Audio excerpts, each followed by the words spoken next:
Les amoureux d'action des années 90 vont kiffer ce film. Les Orphelins, c'est le modeste blockbuster français de l'été. On retrouve Alban Lenoir et Dali Ben Salah dans la peau de Gab et Driss, deux amis d'enfance brouillés depuis leur départ de l'orphelinat. L'un est devenu flic à l'IGPN et l'autre ex-militaire vend ses services au plus offrant.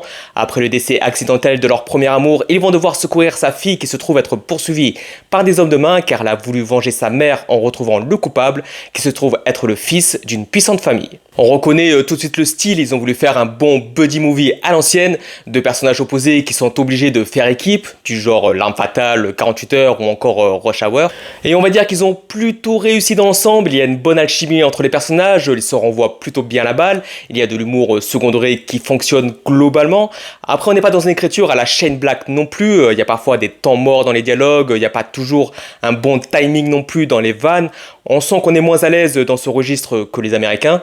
Il y a même quelques blagues qui tombent à pas, mais globalement, encore une fois, ça fonctionne. L'histoire est un peu alambiquée, ils auraient pu faire plus simple, je pense. Ça m'a fait penser à Une chance sur deux, mais du coup, on s'attache quand même à cette petite famille composée sur le tas. Mais c'est côté action que ça fait plaisir à voir, alors j'ai pas trop compris, je crois que c'est produit en partie par Netflix, ce qui ferait sens parce que Alban Lenoir a fait sa trilogie Balles perdues sur la plateforme, et pareil pour le réal, qui a fait GT Max aussi dessus. Il y a un style Balles perdues, on va pas se mentir, que moi j'aime beaucoup, mais peut-être mieux fait ici, mais c'est clairement un film qui aurait pu être sur Netflix. Ça met un peu de temps à démarrer, mais quand ça pète super bien, combat, course-poursuite, cascade, gunfight, explosion, tout s'enchaîne, tout est fait en vrai, c'est bien mis en valeur, c'est rythmé, on se régale, c'est des bonnes scènes d'action à l'ancienne, bon, envergure série B bien sûr, mais franchement ça fait plaisir de retrouver cette vibe. C'est fun, l'action des potes, le duo fonctionne, après est-ce que ça vaut vraiment le coup de le voir au cinéma? Si vous avez un abonnement illimité, c'est toujours mieux, sinon le streaming,